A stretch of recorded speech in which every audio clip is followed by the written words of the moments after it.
Good morning everyone. It is the video for your discussion of short question answer of chapter number 2, 7 and 8. ठीक है, तो इन तीनों chapter का short question answer हम लोग revise करेंगे इस वीडियो में. So this is chapter number 2, that is microorganism. So the first chapter is how does mosquito helps in spreading virus or microorganism. तो mosquitoes such as female, that is Anopheles and Aedes, ये दो जो है ये female mosquitoes है. ठीक है, Anopheles and Aedes, ये कैरी करते हैं germs and cause malaria and dengue fever. ठीक है, तो आंसर यहीं तक हो जाएगा. या फिर एक्स्ट्रा भी लिख सकते हैं, that is when this mosquito bite to healthy person they inject and then they inject germs into the body and thus mosquito spread virus and other diseases. तो इसमें ये पूरा आंसर लिख लीजिएगा. ठीक है, यहाँ से लेकर यहाँ तक पूरा. फीमेल मस्कीटो जो होता है that is Anopheles and they carry germs. ठीक है, और जब वो बाइट करते हैं हेल्दी पर्सन को तो वो इंजेक्ट करते हैं वायरस को एंड फाइनली जर्म्स को इंजेक्ट कर हमें वो डिजीज़ कॉजिंग माइक्रो ऑर्गेनिज्म वो स्प्रेड कर देते हैं. So second question is micro organism are found even in a place where no other life form can exist. What makes microorganisms so hardy? So microorganisms form even in places where no other forms exist. They form the outer covering called cyst around themselves. ठीक है, themselves that make them hardy. Under favorable circumstances they survive by remaining inside the cyst. तो वो cyst अपने body के ऊपर cover up कर लेते हैं और इसी के अंदर वो रहते हैं, जिसके चलते वो ईजिली जिंदा रह पाते हैं cyst में ही. ठीक है, उन लोग का बॉडी क्या होता है, cyst डेवलप कर लेता है और cyst के अंदर ही कितना भी प्रेशर है, कितना भी मीन्स कैसा भी बाहर सर्कमस्टेंस रहे, वो लोग वहाँ अच्छे से स्टेबल रह पाते हैं. Now which microorganism is used to make bread soft and fluffy. तो yeast is used to make bread soft and fluffy when, अब इसमें डिस्कस भी करना है, तो when yeast is mixed with the flour making bread it breaks down sugar and produces alcohol and carbon dioxide. ठीक है, वो शुगर को ब्रेक करता है और अल्कोहल और कार्बन डाइऑक्साइड में प्रोड्यूस कर देता है. when the bread is being baked carbon dioxide gas escape due to heat and causing the bread to become fluffy and softy. So next is the fourth question, that is what is fermentation. तो fermentation होता है the conversion of sugar into alcohol by yeast is known as fermentation. Then discuss this uses in making alcoholic beverage.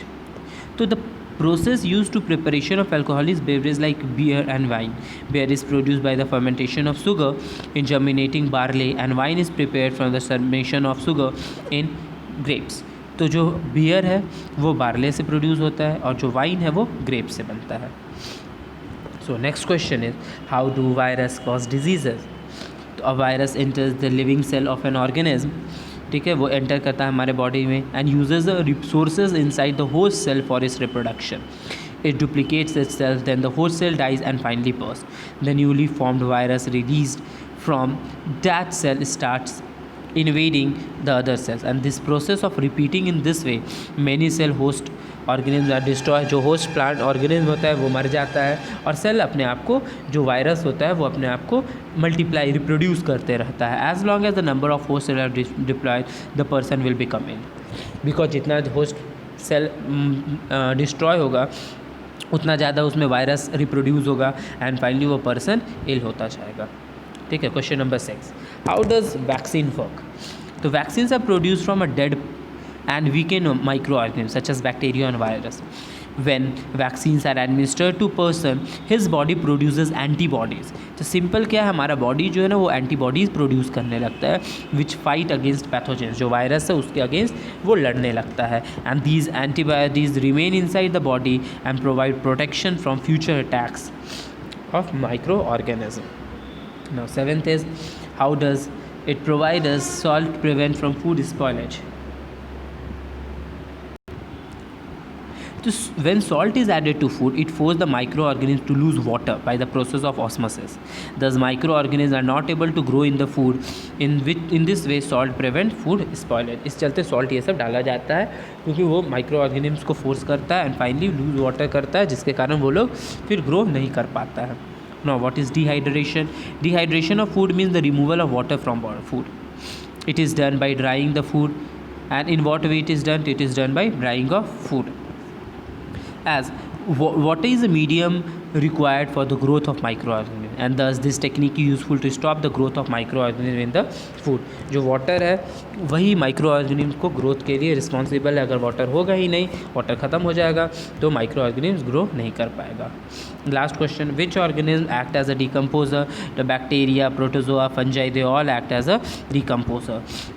Then how is this activity useful to us? So these decomposers break down organic matter and prevent in the bodies of dead plants and animals the simpler substance and mix with the soil. A plant growing in the soil absorbs the nutrient and passes them to the animal that consume. ठीक है, पहले वो plant को nutrient मिला, अब वो plant को जो एनिमल खाएगा उसको न्यूट्रिएंट मिलेगा, अब वो एनिमल को जब ह्यूमन बींग खाएंगे तो ये मिलेगा. अब फाइनली जब मान लीजिए एनिमल डाई कर गया, या उतना छोड़िए, पहले प्लांट खाया, प्लांट के बाद एनिमल खाया, एनिमल डाई कर कर सॉइल में मिक्सअप हो गया, फिर प्लांट ग्रो किया उस न्यूट्रिएंट से, फिर एनिमल खाया, तो ये चेन चलते रहता है. And thus these microorganisms act as a decomposer, recycling in the nutrient to the soil. तो ये आपका चैप्टर 2 का शॉर्ट क्वेश्चन आंसर था.